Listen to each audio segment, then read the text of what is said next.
हरि ओम जय जय श्री राम जय श्री राम हरि ओम जय जय श्री राम जय श्री राम हरि ओम जय जय श्री राम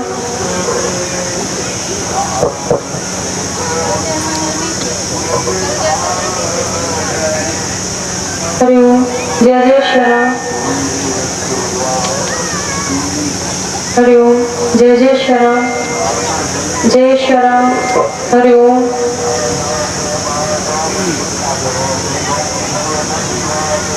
हरि ओम जय जय श्री राम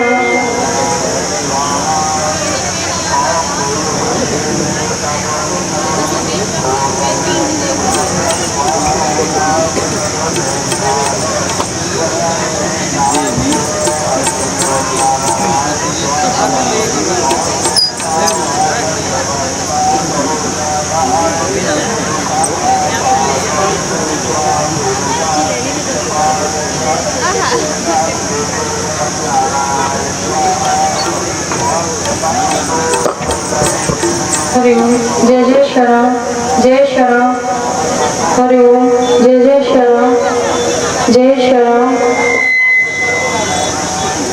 हरि ओम जय जय श्री राम जय श्री राम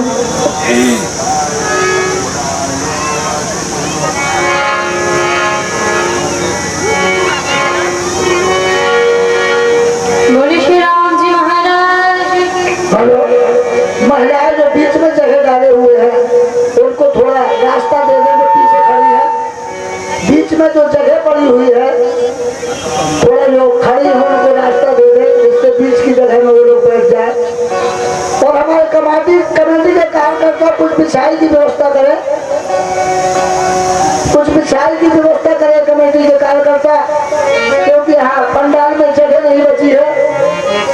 बिछाई थोड़ा कोशिश करें जिससे कि महिलाओं को दिक्कत न हो।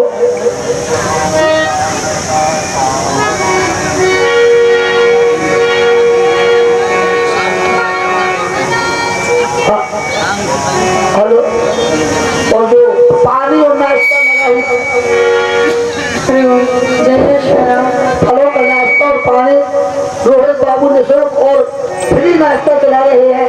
श्रद्धालुओं से अनुरोध है कि जाकर के उनका प्रसाद ग्रहण करें। हरि ओम जय जय श्री राम एक बार साइड कर दीजिए अच्छे से।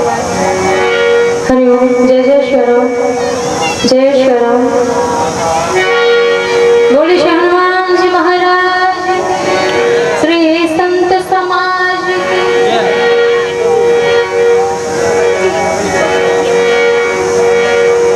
ऐसी जगह लगाए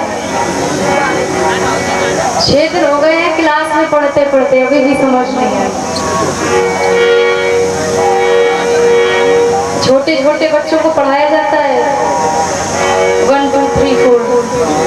आप लोगों को भी पढ़ाना पड़ता है। जय बोलो थोड़ी तेजी से। बोली श्री हनुमान जी महाराज की यज्ञ भगवान की जय जय सीताराम।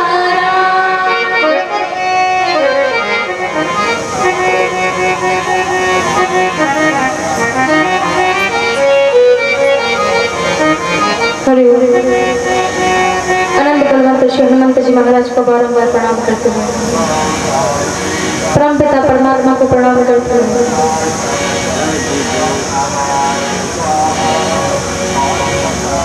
यज्ञ भगवान को प्रणाम करते हुए स्थान देवता को प्रणाम करते हैं। और सबसे बड़ी सौभाग्य की बात है कि आपके यहाँ एक विशेष ही यज्ञ हुआ है। ऐसा यज्ञ हमने तो नहीं देखा। यहाँ पर 18 पुराणों को स्थापित किया गया है और प्रत्येक पुराण का पाठन कर रहे सभी ब्राह्मणों को मेरा कोटि कोटि प्रणाम है। और हमारे ताऊ जी जिनके द्वारा आप सभी लोग बड़ी सुंदर कथा अमृतमय कथा का आस्वादन कर रहे थे, मंच पर उपस्थित संत समाज को प्रणाम करते हैं।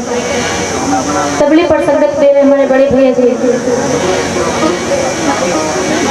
आरगन पर संगत दे रहे हमारे भैया। बेचारे समय नहीं था, हमने कहा कि आपको आना है आज रात्रि में कार्यक्रम पहले से लिए थे, लेकिन फिर भी कहा नहीं आप आ जाइए, कार्यक्रम बन जाए।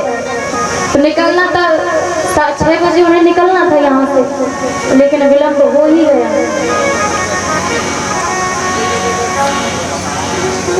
तो आपको समय से छोड़ दिया जाएगा, कार्यक्रम चलता रहेगा। बड़ा प्यारा सभा बात रखी आए, और उनके साथ हमारे बड़े भैया जी और मंच रूपी नैया के कुशल खिवैया हमारे संचालक भैया जी, बड़ी प्यारी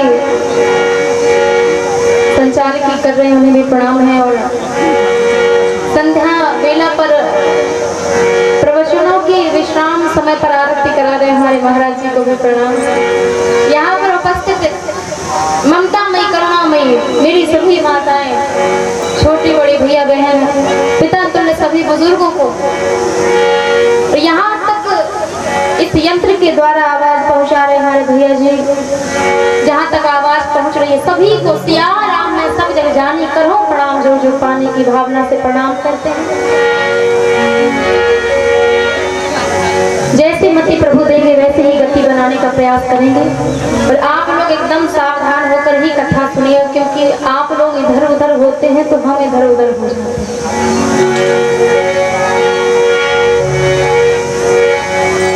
लेत सदा सुख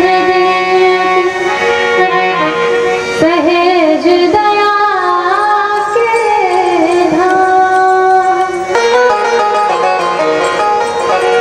जननी जनक इस दास के, तुम पति सीताराम।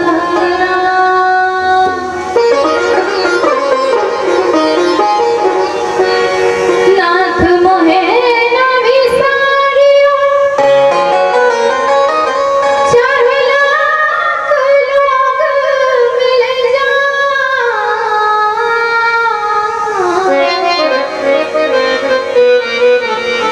मौसम तुमको बहुत है, पर तुम सम मोरा।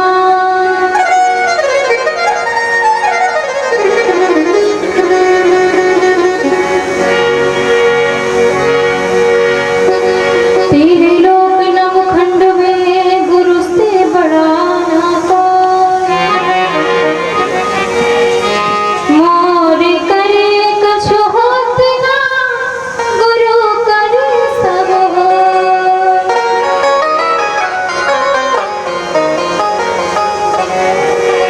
बोले श्री सीताराम जी महाराज की। थोड़ी ताकत के साथ, एकदम जोश के साथ, ऐसे नहीं। बोलिए भारत माता की जय जय सीताराम।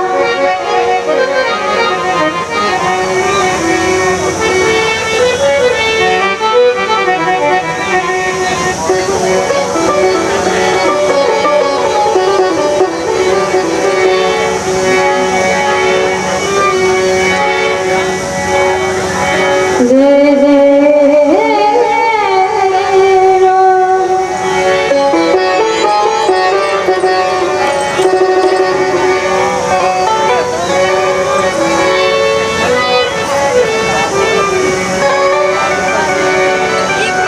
एक भक्त कहता है, प्रभु आ गए तेरे दीवाने, जरा पर्दा हटाइए। बड़े भाग के साथ पर्दे में बैठे बैठे बैठे यूं न मुस्कुराइए।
सभी लोगों ने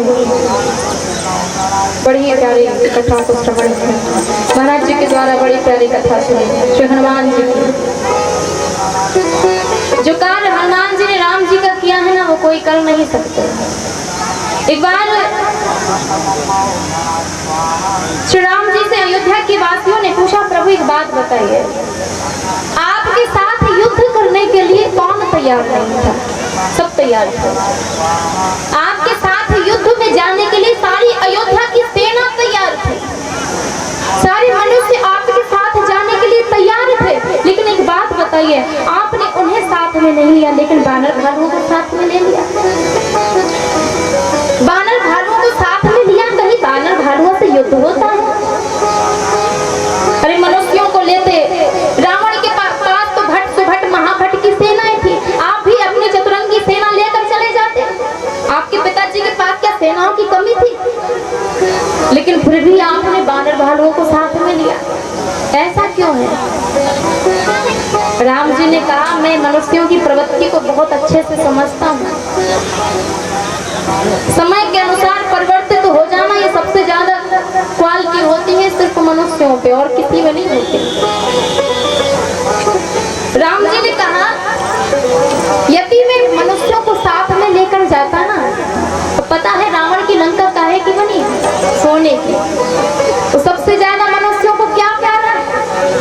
सोना प्यारा है। माताओं को सोना प्यारा है कि नहीं है? तो ऐसे ऐसे ना हो तो ऐसे ऐसे, तो जितना अगर प्यारा ना हो तो सब यही दान कर जाना। सभी को प्यारा होता है ना। तो कहा महाराज, राम जी कहते मनुष्यों को यदि कुछ प्यारा है तो स्वर्ण प्यारा है, और लंका काहे की है? स्वर्ण की। तो यदि मनुष्यों को लेकर यदि चला भी जाता तो वहां पर जैसे स्वर्ण की लंका को देखते तो मेरा प्राण धरा का धरा रह जाता। कोई रावण की बाल्टी सोने की उठाता, कोई चम्मच उठाता, कोई कटोरी उठाता, और सब मेरा प्राण भूल ही जाते। भूल जाते कि नहीं? लेकिन जो मनुष्यों में प्रवृत्ति है वो महाराज बानर भालुओं में नहीं है। उन्हें तो क्या करना काम है, स्वर्ण पड़ा है तो पड़ा है, उन्हें किसी से मतलब नहीं है। पेट भरने के लिए महाराज वहां पर तो फूल पत्ती मिल रही है, भोजन करने के लिए सब कुछ मिल रहा है। मिल रहा है कि नहीं मिल रहा है?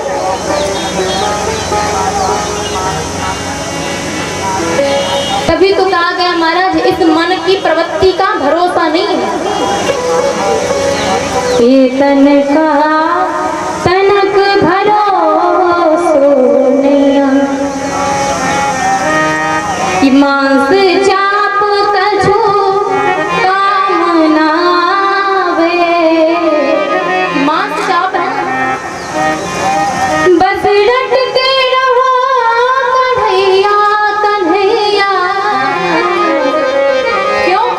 ये तन को तनक भरोसो नहीं।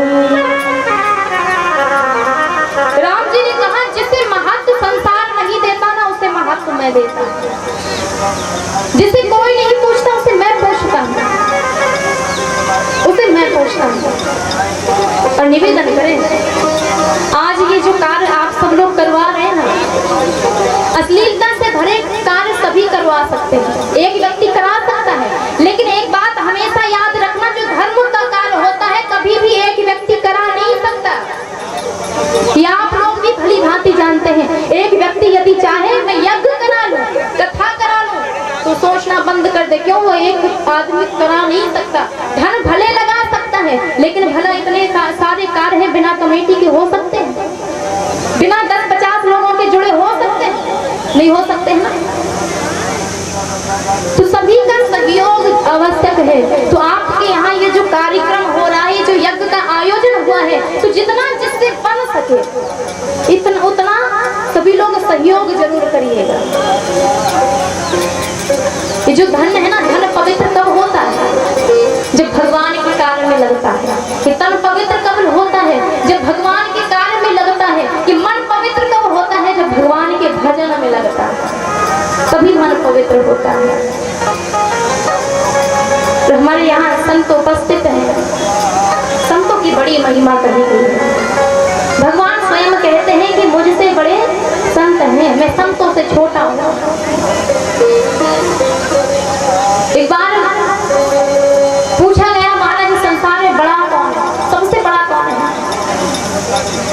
लेकिन कहा महाराज इस धरती से बड़ा कोई नहीं है। सब कहे धरती बड़ी, धरती बड़ी है क्यों? या में है सब देश, धरती बड़ी है। दूसरे ने कहा नहीं धरती बड़ी नहीं हो सकती, क्यों? भले इसमें देश है लेकिन ये तो किसी और की चीज में रखी हुई है ना। धरनी कैसे बड़ी, क्यों? जाको धरे शीस पे, धरती बड़ी नहीं क्यों? धरती मैया को तो शेषनाग अपने शीस में रखे, ये बड़ी नहीं हो सकती। तो कौन बड़ा? काशेष महाराज बड़े हैं। दूसरे शंकर जी के पुजारी ने कहा वो भी बड़े नहीं है, क्यों? शेष लिपटे रहत हैं श्री शिव भोला के अंग, सो शंकर बसत हैं सदा मात उमा के संग। कौन बड़ा? कहा महाराज शिव जी बड़े हैं। दूसरे ने कहा जो रावण के पक्ष पे बैठे थे ना, उन्होंने कहा महाराज शिव जी बड़े नहीं। कौन बड़ा? जिस पर बैठे हैं महाराज शिव जी और मैया सती, कैलाश पर्वत बड़ा।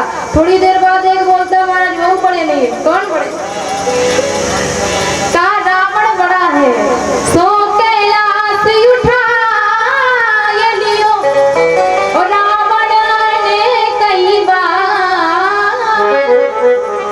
रावण ने कई बार। अच्छा क्यों उठाया? रावण को झुकना नहीं आता। रावण ने आज तक सबसे बड़ी क्वालिटी थी कि वो झुका नहीं। गुरु जी को प्रणाम करना होता था तो ऐसे चेला थे कि महाराज पूरी पर्वत समेत उठाकर प्रणाम करते थे। तो कैलाश उठाए लियो, रावण ने कई बार। तो रावण बड़ा। राम जी के भक्तों ने कहा सो रावण मारो गयो, श्री रावण की मां। वो भी बड़ा नहीं है। कौन बड़े? राम जी बड़े हैं। जान गए संसार में सबसे बड़े हैं राम, तो संत बड़े इस जगत में जहाँ राम करे विश्राम।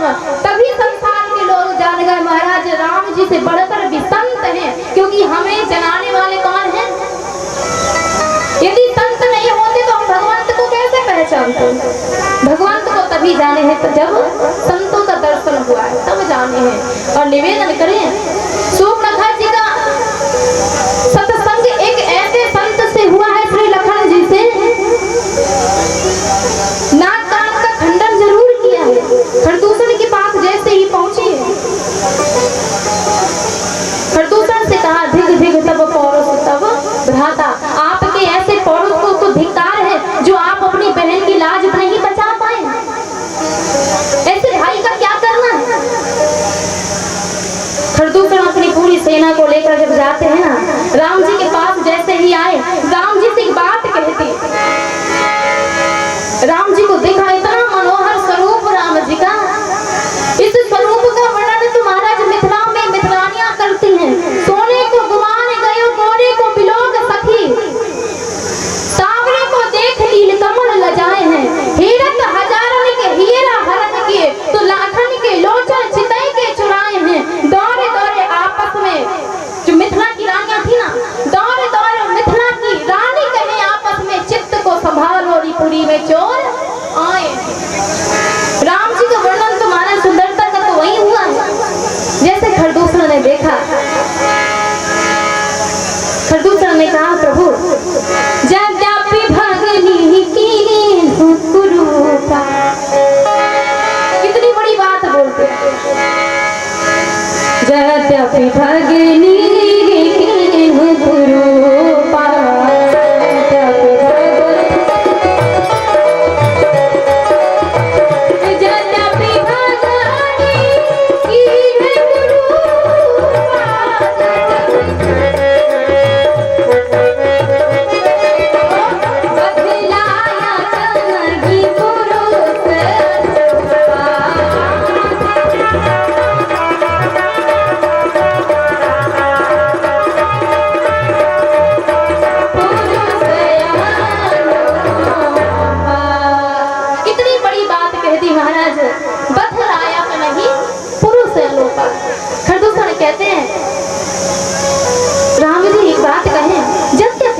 कीन क्रूरता। आपने मेरी बहन को भले कुरूप कर दिया, लेकिन एक बात कहें, आप बड़े प्यारे लगते हैं, बहुत सुंदर लगते हैं। जब आपको देखते हैं ना, आज आपको देखा है तो ऐसा लगता है कि आपको ही देखते रहे और संसार को तो छोड़े, एक तरफ ये जो दुश्मनी मोड़ ली है ना, इसे एक तरफ रखे, बस आपको ही देखते रहे, आपको ही देखते रहे। एक बार अयोध्या के भक्तों में, राम जी के भक्तों में और कृष्ण जी के भक्तों में मीठा सा झगड़ा हो गया। झगड़ा किस बात का? झगड़ा हुआ महाराज मिथिला के जो लोग थे वो भी कहते हैं राम जी सुंदर हैं, अयोध्या के लोग हैं वो भी बोलते हैं राम जी सुंदर हैं, और जो कृष्ण जी के भक्त हैं वो बोलते हैं कि कृष्ण जी सुंदर हैं। तब महाराज जब झगड़ा हो गया तो अयोध्या के संतों को बुलाया गया और महाराज वृंदावन के संतों को बुलाया गया, सभा का आयोजन किया, बैठाला सबको। दोनों पक्ष की बातों को सुनकर संत महाराज जी ने कहा, महाराज श्री ठाकुर जी बहुत सुंदर है, कन्हैया जी बहुत सुंदर है, उनके जितना सुंदर कोई नहीं है। जितनी गोपियां थी सभी महाराज उनको देखती ही रहती थी, इतने सुंदर थे, सांवले जरूर थे लेकिन सुंदर बहुत थे, बहुत सुंदर थे। तो महाराज वृंदावन वाले संतों ने कहा, ठाकुर जी सुंदर तो बहुत थे लेकिन राम जी से सुंदर आज तक कोई नहीं। क्यों? क्योंकि महाराज श्री ठाकुर जी की तो सुंदरता की बड़ाई तो महाराज गोपियों ने खूब की है, मैया ने खूब की है, बाबा ने खूब की है, लेकिन कभी कंस ने की है? कंस तो हमेशा करिया करिया बोलते रहे, बोले ना, हमेशा बोले नहीं, हर काली वस्तु से महाराज कंस को भय लगने लगा था।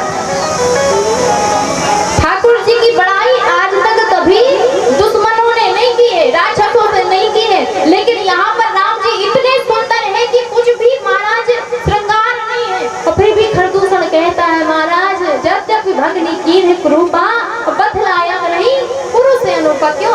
आप इतनी सुंदर हैं। राम जी इधर उधर देखते नहीं है तो लोग परेशान रहते हैं कि हमारी तरफ दृष्टि क्यों नहीं डालते हैं, लेकिन महाराज जो ठाकुर जी के भक्त हैं ना, तो वो इसी से परेशान रहते हैं, इनकी नजरें एक जगह टिकती ही नहीं है। राम और कृष्ण तो एक है, अंतर नहीं है, इनमें कोई अंतर नहीं है, लेकिन अंतर इतना है कि राम जी गंभीर हैं और श्री ठाकुर जी चंचल है।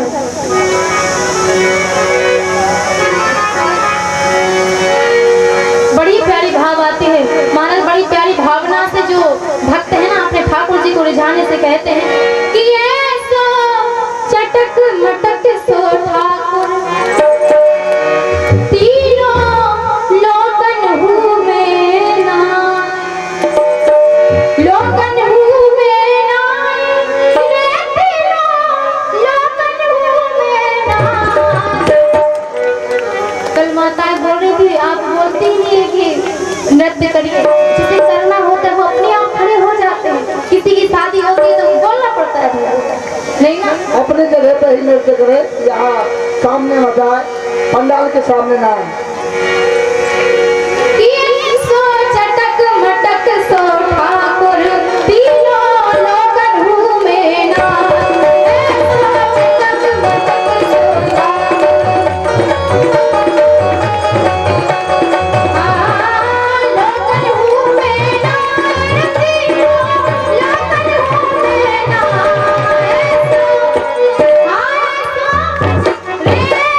चटक मटक सो ठाकुर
भक्ति में न रह जाए, इसलिए आप बोल रहे हैं। रूप सलोना श्याम प्रभु का बार बार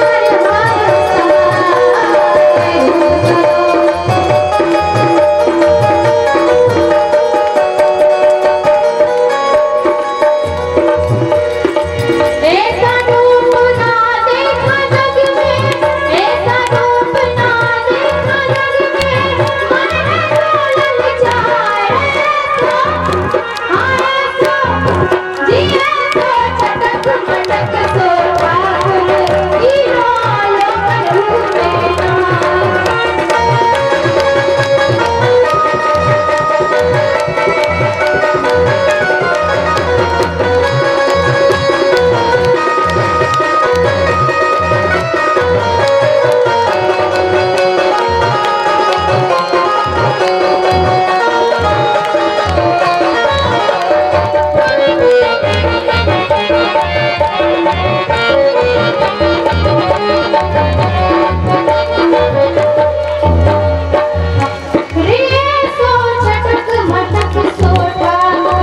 हीरो लोकन घूमे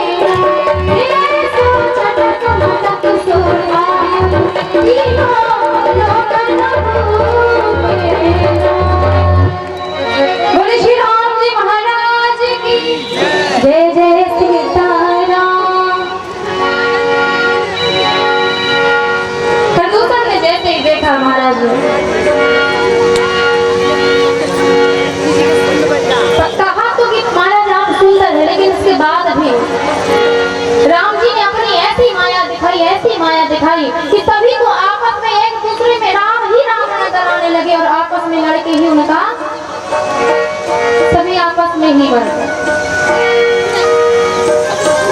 राम जी ने सबका उद्धार कर दिया। राम जी से कहा कि आप यहाँ पर क्या कर रहे हैं, तो राम जी ने कहा तुम ते खल मृग खोजत फिर, आपके जैसे ना यहाँ पर हम खल और मृगों को खोजते फिर रहे हैं, घूम रहे हैं। और पता है राम जी का कार्य क्या है, मृगों को मारते तो क्या करते हैं, जय मृग राम वान के मारे ते तम तजी सुलोक सिधारे। भगवान सीधे उन्हें अपने पद पर प्रतिष्ठित कर दे, सीधे भेज देते हैं। यहाँ पर जैसे ही देखा खरदूषण का महाराज वध हुआ, सीधे जाकर लंका में प्रवेश किए। लंका में जैसे ही प्रवेश किया, भैया रावण को बार बार चिल्ला रही है, बार बार पुकार रही है, आवाज लगा रही है। जैसे दरबार में पहुंची, दरबार में पहुंचते महाराज शूर्पणखा ने कहा कि महाराज आपके क्षेत्र में कोई आ गए हैं, मेरी ये दुर्गति कर दो। रावण ने कहा बहन किसकी इतनी सामर्थ्य हो गई, किसमें इतनी शक्ति आ गई जो आपका ये रूप स्वरूप बना दिया, आपका ऐसा स्वरूप बना दिया।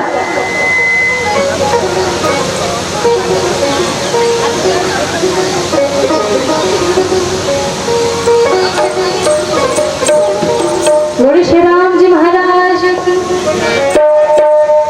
रावण ने कहा एक बात बताओ बहन, कि नाक कान कहाँ से कटवाई, ये दुर्गति किसने की है।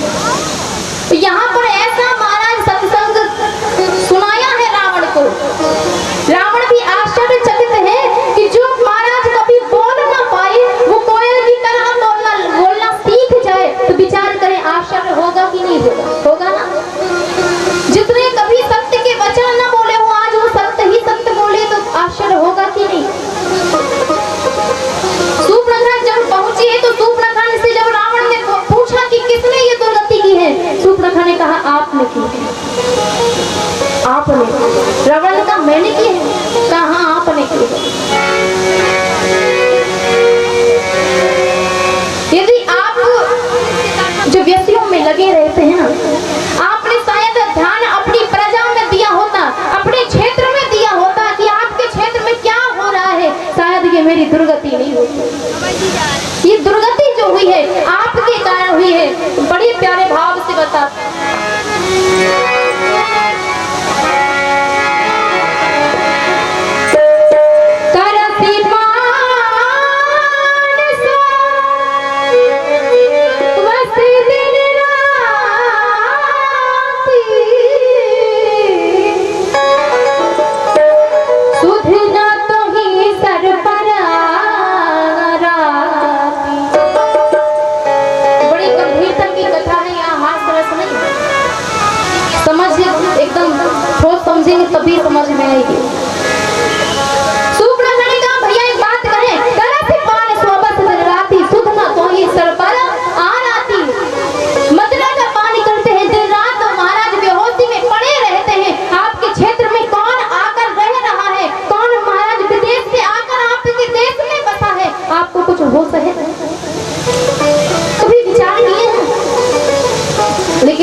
नहीं सकता कि जो दुर्गति हुई है आपके कारण हुई है।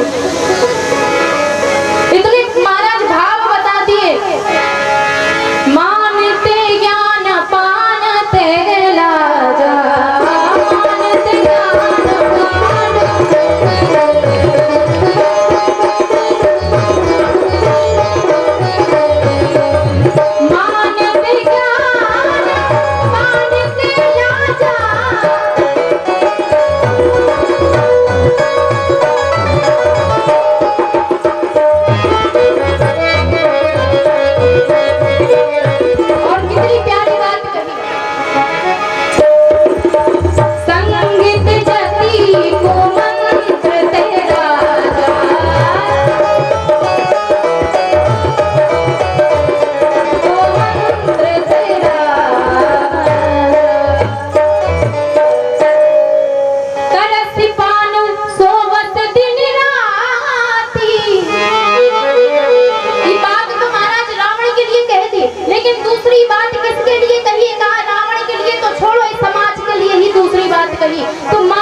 प्रतिष्ठा मिल जाए, जिसका मन सिर्फ मान पे ही लगा रहता है ना कि मुझे दूसरों से मान सम्मान मिले, उसका ध्यान फिर मान सम्मान पर होता है, अध्ययन करने में नहीं हो सकता।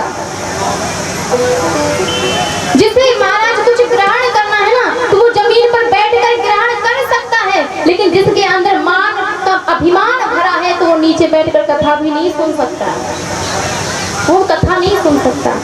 मानते ज्ञान, जो व्यक्ति मान में रहता उसका ज्ञान चला जाता, और पानते लाजा, जो व्यक्ति महाराज पानते लाजा, जो मदिरा का पान करते रहते हैं ना, उनकी समाज में भला प्रतिष्ठा होती है भला प्रतिष्ठा। पता नहीं महाराज पी के कहीं इस सड़क में डले हैं, कहीं उस सड़क में डले, कहीं वहां डले, कहीं यहाँ डले, ऐसे लोगों की प्रतिष्ठा होगी भला? प्रतिष्ठा को तो छोड़ो, महाराज सूर्पनखा कहती है कि यदि आप ऐसा काम नहीं करते, आप सोचते हैं कि आपकी बहन की समाज में बहुत प्रतिष्ठा है, तो एक बात बता दें आपको, जो इस प्रकार का नशा करता है ना, उसकी बहन बेटी और पत्नी का कभी कोई सम्मान नहीं होता। जब भी महाराज निकल जाएंगे किसी रास्ते से, एक ही आवाज आएगी, शराबी की बहन जा रही है, शराबी की बेटी जा रही है, शराबी की पत्नी जा रही है, इससे ज्यादा और कुछ सुनने को मिलता नहीं है। ये शब्द भरे महाराज, इस शब्दों को सुनना पड़ता है। यदि आप चाहते हैं तो महाराज निवेदन करें, लखन जी ने नाक कान काटे हैं तो नाक कान काटने का सिर्फ यही नहीं था कि हमारा नाक कान काट दिया काम हो गया। संदेश देना चाहते हैं लखन जी की सूर्पनखा, तुझे लगता है, तुझे अभिमान है अपने भाई पर कि महाराज भाई मेरा इतना संसार में बलवान है, तो मैं समझती हूँ कि आपका संसार में प्रतिष्ठा है, आपका सम्मान है। लखन जी कहते हैं भूल में मत रहो, आपकी कोई प्रतिष्ठा नहीं है समाज में, सिर्फ आप राक्षस हो ना, इसलिए दुनिया भयभीत रहती है, आपकी प्रतिष्ठा नहीं है। और निवेदन करें, इतनी जब बातें बताई हैं, रावण से एक बात और कह दी, काम आज हम गए इसलिए थे कि उनकी जो स्त्री थी ना जानकी जी, वो बहुत सुंदर थी, विचार किया कि आपके लिए यदि आपके ही योग्य हैं, इसलिए हमने विचार करके उनके पास ये प्रस्ताव रखा था, लेकिन उन्होंने हमारी नाक कान काट दिया। तभी महाराज रावण ने मारीच को साथ लिया। मारीच को साथ में लेने के बाद जैसे ही मारीच को जंगल में मैया जानकी जी ने देखा, जानकी जी ने जब देखा तो राम जी से कहा, महाराज ये स्वर्ण मृग है, इसकी छाल मुझे चाहिए, ये छाल चाहिए इसकी। जब छाल की बात आई, राम जी तो यहाँ चले गए लखन जी के भरोसे जानकी जी को छोड़कर, और जानकी जी ने जब मृग ने राम जी की पुकार लगाई, लखन जी को पुकारा, तो लखन जी को महाराज मैया ने भेजा।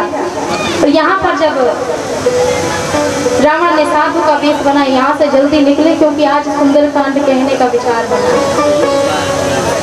क्योंकि सुंदरकांड की जो कथा ना वो बड़ी हास्यमय कथा है, रस से भरी कथा है।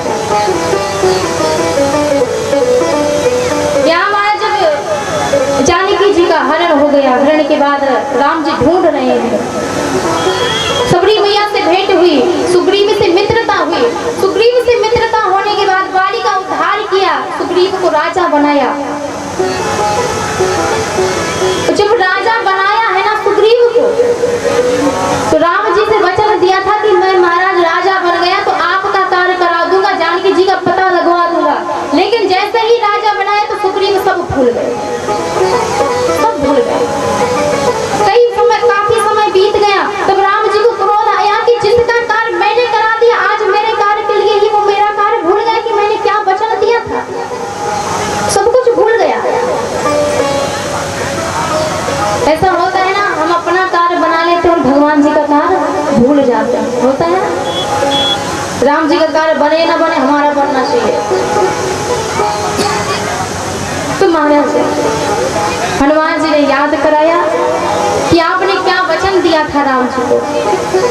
सारी कथा महाराज यहाँ से आगे बढ़ती है। सभी वानरों को आदेश दिया, तो जैसे ही आदेश दिया, अब लंका के पार कौन जाए, समुद्र को लांग कर लंका में कौन जाए। सभी लोग महाराज बोले, हनुमान जी एकदम शांत बैठे, हनुमान जी शांति से बैठे। हनुमान जी बैठे, महाराज जामवंत जी ने कहा अब कौन जाए पार। एक ने कहा महाराज हम जा सकते, कितना कहा वहां 10 किलोमीटर जा सकते। दूसरे ने कहा हम आधे तक जा सकते। जामवंत जी ने कहा तो फिर जो इतना जा सकता वो शांत बैठे, और जो पूरा जा सकता जाके आ सकता वो बोले। ऐसा होता है समाज में, जो कोई कुछ कर नहीं सकता ना, वो बेहतर हमको ऐसा करके दिखाते कि कोई कर ही नहीं सकेगा।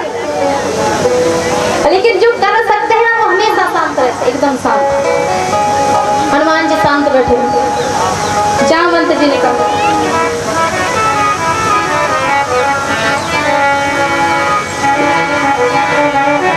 जामवंत जी कहते हैं प्रभु